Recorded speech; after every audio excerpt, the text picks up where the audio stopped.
पारस पराया, पारस पराया। आ जाओ बेटा।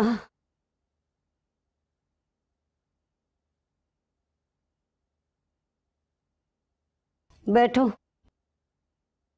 हाय हाय। ये वो सामान था जो आपने मुझसे मंगवाया था।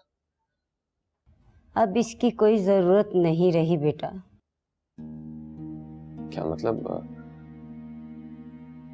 आप लोग के मेहमान अभी आना शुरू नहीं हुए? अब यहाँ कौन आएगा बेटा? क्या मतलब एक नंबर के धोखेबाज निकले वो। कौन लोग? वो ही जिनसे मेरी भांजी का रिश्ता तय था। एक नंबर के लालची कमीने, धोखेबाज। रिश्ता खत्म करके आ गई हूं मैं। ये क्या कह रही हैं आप? लो और बताओ, धोखेबाजों के साथ और क्या किया जा सकता है? जी भर के लालची लोग थे वो। मुझे कहने लगे कि शादी से पहले एमन की सारी जायदाद हमारे लड़के के नाम कर दो। खैर इतनी भी बेवकूफ नहीं थी मैं। मैंने सोचा कि अगर सारी जायदाद उनके लड़के के नाम कर दूं तो कल को वो शादी से मुकर गए तो।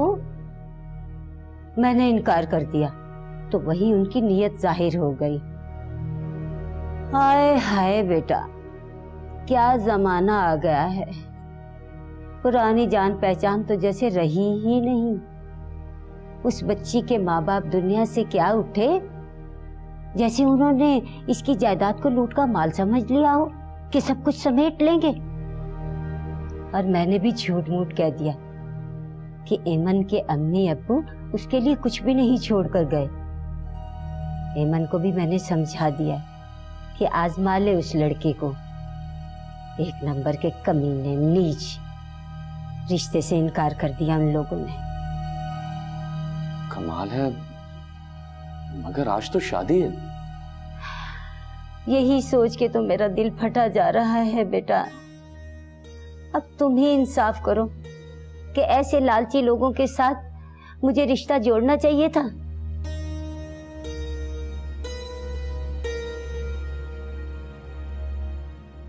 तुम माशाल्लाह काफी समझदार हो और शरीफ खानदान से भी हो बेटा।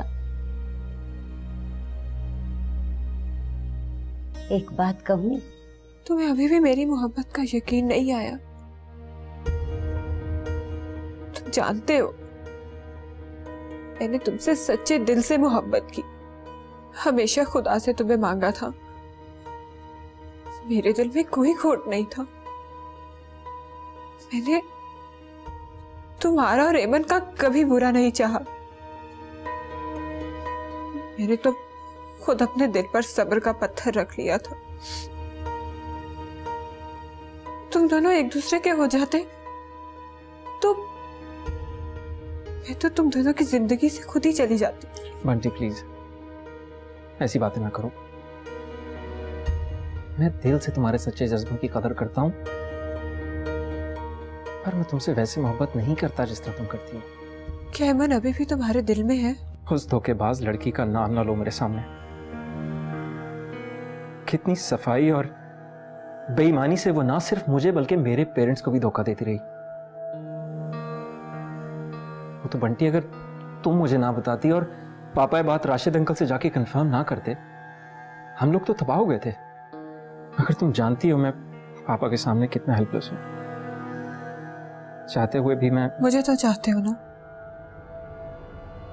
हमारे तुम्हारे पापा के जो भी डिमांड्स हैं, जो भी मुतालबे हैं, मेरी मम्मी उन्हें बखुशी पूरा करेंगी, उससे भी ज्यादा।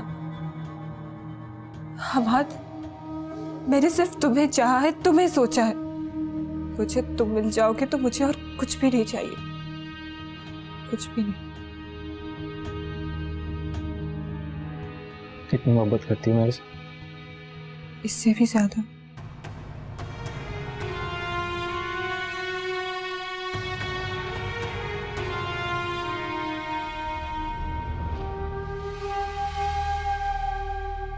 बंटी,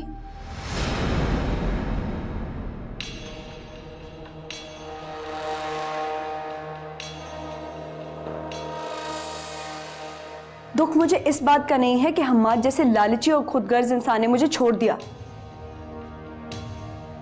दुख तो मुझे इस बात का है कि तुम जैसी दोस्त नुमा दुश्मन पे मैंने आंखें बंद करके भरोसा किया। बंटी तुम मुझे धोखा दोगी, मैंने सोचा भी नहीं था। मैंने तुमसे कुछ भी नहीं छीना ऐमन, सिर्फ वो लिया है जो मेरी तकदीर में लिखा था।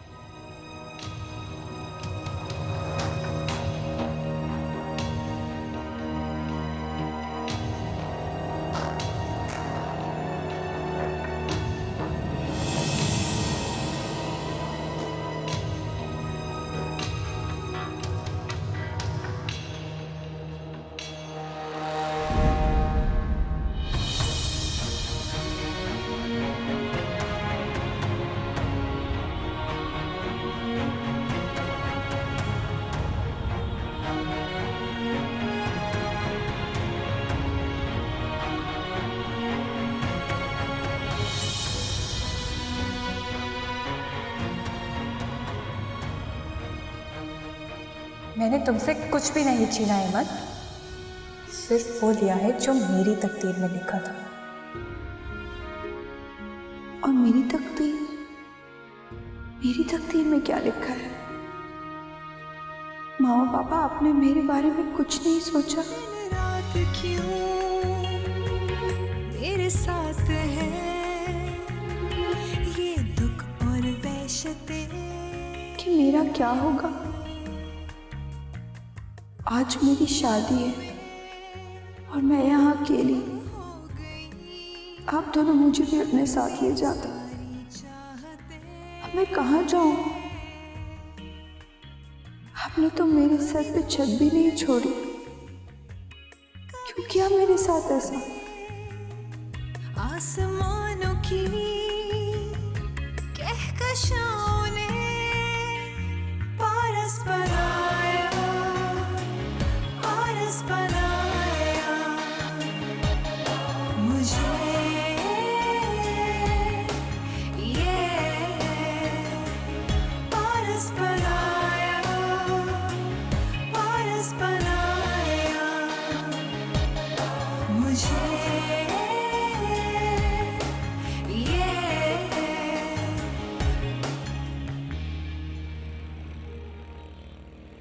आपकी खाला बहुत परेशान हो रही हैं आपके लिए।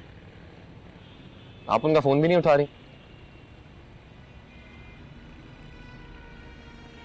हेमन आप ठीक है ना?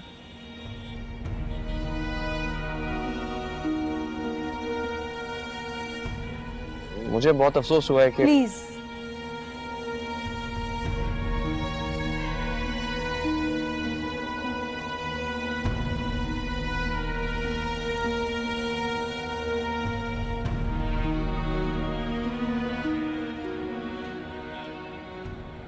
मैं जानता हूं ये सब सुनना आपको बहुत बुरा लग रहा होगा,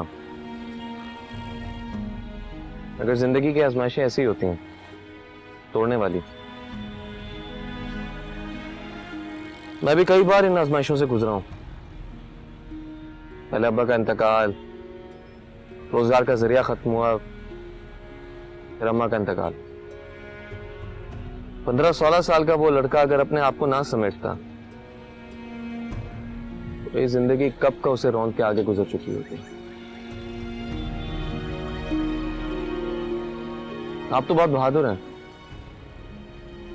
आपने अपने पेरेंट्स की यूं अचानक और इकट्ठी मौत का सदमा झेला है। ये तकलीफ तो उसके मुकाबले में बहुत कम है ना?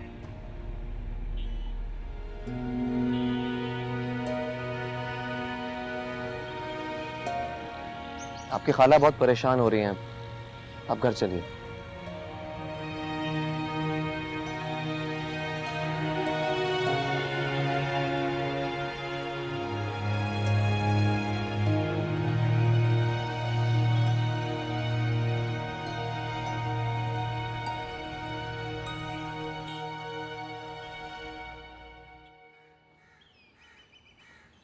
वो क्या कहते हैं कि बिल्ली को छिछड़ों के ख्वाब नजर आना शुरू हो गए।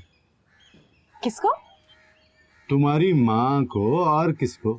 देख आरिफ, अपनी जुबान संभाल कर बात कर।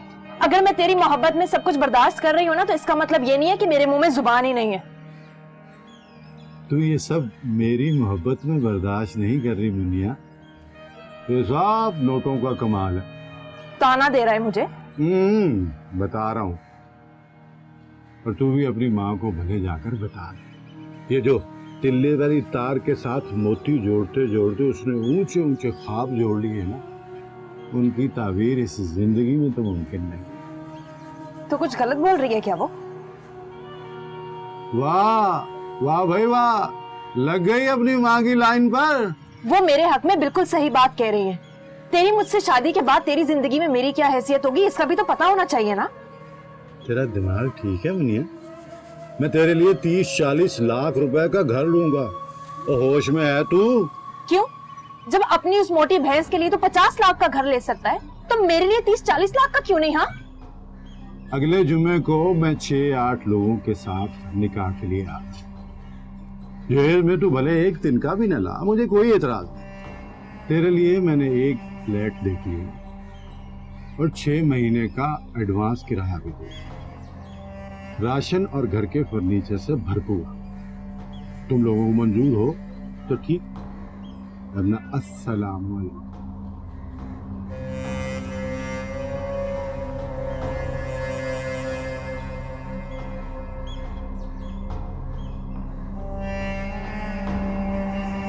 अव्वल तो ये बात बिल्कुल ठीक नहीं।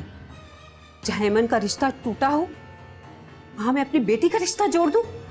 क्यों? क्या रिश्ता है आपका अमन के साथ? क्या लगती है वो आपकी? आपको मेरा ख्याल नहीं, उस अमन की परेशानी सता रही है। देखो बंटी, ज्यादा इमोशनल ना हो। हमाद का और एमन का रिश्ता साल भर चला है तकरीबन, और ये जरा सी बात पर उन्होंने रिश्ता। ये जरा सी बात नहीं मॉम, खुला धोखा था। कोई खुला धोखा नहीं था। क्या मतलब? इसमें एमन का क्या कसूर? अगर उसके पेरेंट्स जायदाद में उसके लिए कुछ नहीं छोड़ के गए तो क्या उसे ये बात हमाद से छुपानी चाहिए थी? वो तो पूछने पर भी मुसलसल झूठ बोलती रही। तो फिर क्यों करता हमाद ऐसी लड़की के साथ शादी? हमाद को तो एमन के साथ मोहब्बत के बहुत दावे थे ना, और सबीन और आसिफ भी उस पर फिदा थे। तो फिर मॉम, अब गौर से बात करें। देखो बेटा, वो लोग बहुत लालची हैं। अगर पैसे की खातिर वो एमन को छोड़ सकते हैं तो तुम अच्छी तरह सोच समझ के फैसला करो। और वैसे भी गौहर इस हक में नहीं है, और 2-3 घंटे में वो यहां पहुंच तो नहीं सकता ना दुबई से। ओके, तो आप मेरा साथ नहीं दे रही, तो फिर बिजनेस और प्रॉपर्टी में जो मेरा शेयर है वो मेरे हवाले करते हैं। मैं हमाद के साथ कोर्ट मैरिज कर लूंगी। बंटी, ये मेरा आखिरी फैसला है मॉम।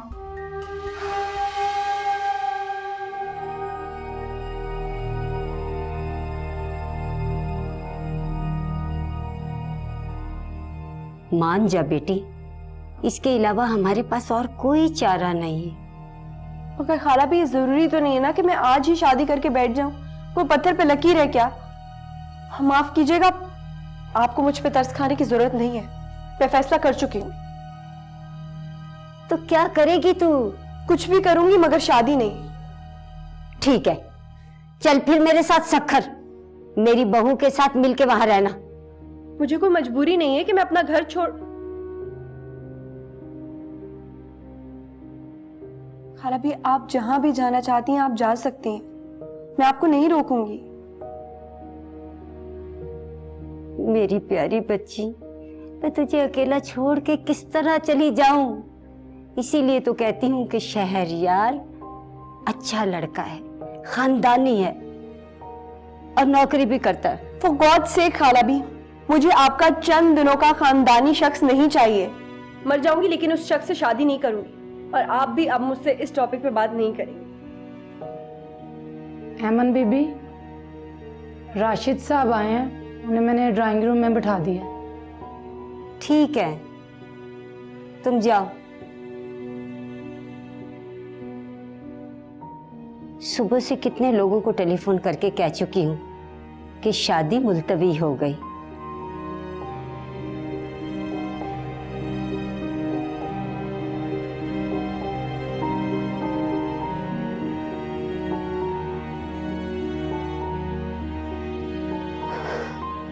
अल्लाह जाने कब समझेगी ये लड़की।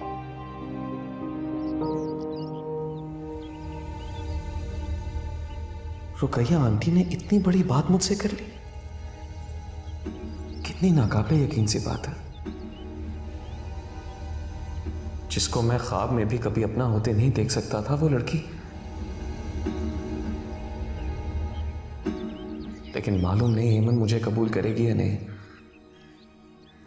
वो बहुत अजीब सी लड़की है।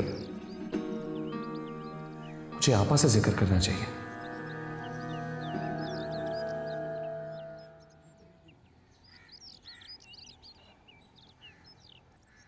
क्या बात है शेरी, परेशान दिखाई दे रहे हो? नहीं, तो फिर ऐसे क्यों बैठे हुए हो चुपचाप? कुछ नहीं, बस ऐसे ही। सायरा से दोबारा बात हुई तुम्हारी? आज सुबह से तुम्हारा इंतजार कर रही थी। तुम दोपहर को जल्दी आने का कह गए थे ना, इसलिए।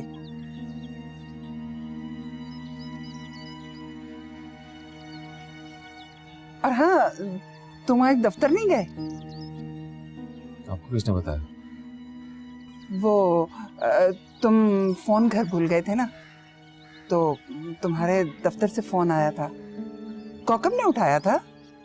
वही बता रही थी कि तुम्हारे दफ्तर वाले पूछ रहे थे कि तुम आज ऑफिस नहीं गए।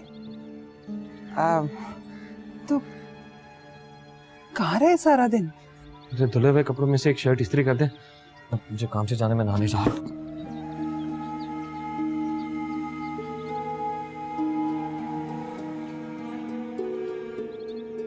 इसको क्या हुआ है? ये